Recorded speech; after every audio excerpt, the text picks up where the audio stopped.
Can you talk a little bit about your SOP writing experience? The first paragraph went like a basic introduction, and then your motivation towards the course, experience or internships or work experience. The end would be like, why do you want to choose this course and what are your future plans after this?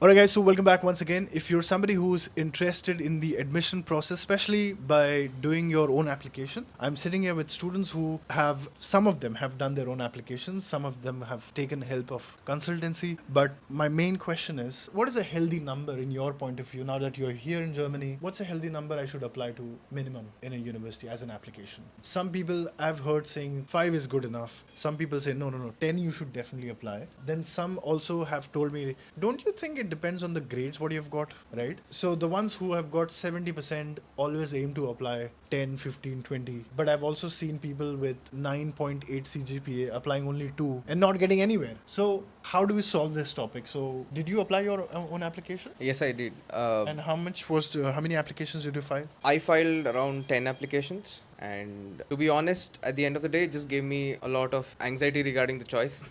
Even in the 10 what you selected? Yeah. Oh shit. Because I wanted to be very specific, but I didn't also want to let things go for a chance. So I, just for my sake, I applied for 10, but I would suggest at least apply for 4 to 5 colleges. At least 4 to 5. At least 4 to 5. Okay. But in your point of view, that's still good enough. That's still good enough, yes. 4 to 5. Yeah. Okay. I'll come to you. How many applications did you do? I just did 5. 5. And I was confident definitely one would click out of it. Nice. But my main intention was like TUM. So that was very specific and very niche, like in a domain called medical physics. So they expected actually a physicist is what after the rejection I understood. After maybe if not TUM, the OVG was my second option because because we are in OVGU Magdeburg right now, so you got it. I got it What was because your bachelor score? 8.34. And yours was? Mine was 7.9. Okay. And you still chose 5 applications. I mean, you did 10, but you now saying others that they can go for 5 bare minimum.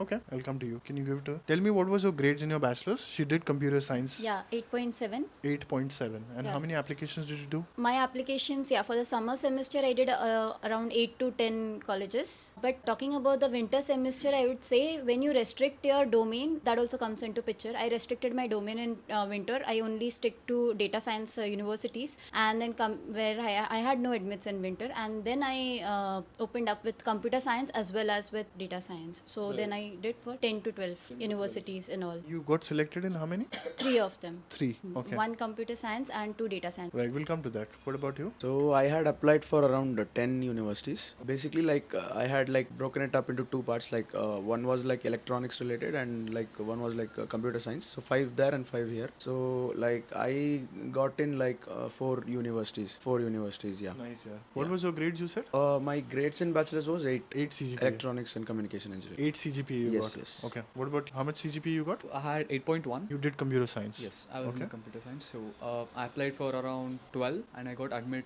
for 4 among those. So when I was preparing the application, so I actually listed it as the first few that I really want to get into, and some which I can get into. So based on my interest, I had data science, which I had in the first level, and at the second level it was mostly computer science, but they also had within themselves the modules which is related to data science. So already know that I can also do data science with these courses as well. Clear. So that is where I would say, even it doesn't matter how many minimum that you want to apply for, but it's better to have more. Always there's an option, and also go through the modules and the courses and make sure that it fits for you, and then you can go for the numbers there. So average what I'm seeing here is minimum 10 applications you guys made, and on average the acceptance what I'm seeing is minimum 3. In 10 applications you got minimum 3 acceptance. I know both of you did 5 only. You did 10, you also did 10, you also did 10, you did 10. Yeah. Okay. If somebody has a lower grades, right? I see yours is 7.9, but pretty much everybody here is 8 and above. So if somebody has, let's say, 7.1, right, which is still at a borderline score Yeah. for a German university, how many applications should they file? Or your answer doesn't change? My answer still remains the same, because German universities, while CGPA is generally a cutoff, it is not the ultimate thing. What they want to see is your SOP, and how much you believe that if you study this, it will improve both you and what you wanted to do. Right. Did you write your own SOP? I did. If you were to help somebody to give them a structure, Hmm. what should be first paragraph, second, third, fourth, fifth? Yeah.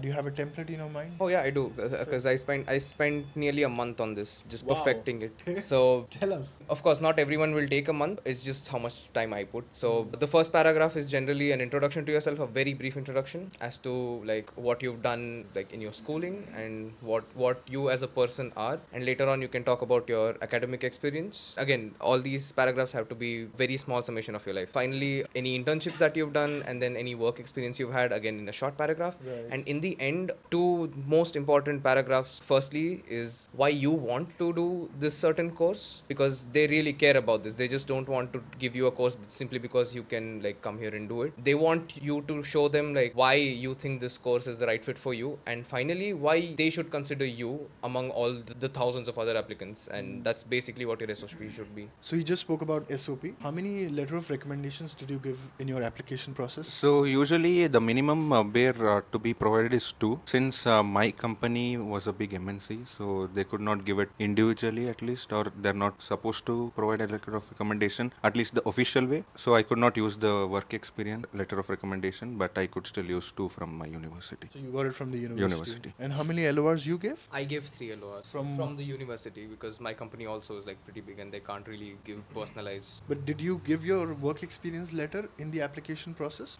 No, that wasn't necessary for me. Yeah, but like you still give or you don't? Yeah, I included it in some of them. I used the bona fide letter in the applications. Can you talk a little bit about your SOP writing experience? The first paragraph went like your motivation towards the course, introduction, your basic introduction, and then your motivation towards the course. Especially when you are highlighting your experience or internships or work experience, it should relate somewhere to the course you are admitting to. So that would be your middle paragraph. And yes, the end would be like, why do you want to choose this course and what are your future plans after this? So this is how I framed. The biggest confusion was 1 page, 2 page, 1 page, 2 page. So counting my experience, 2.5 years, so I made it like around 2 pages SOP. What about LORs? LORs, I had 2 LORs, one professionally and one academically. One from the company and one from the college.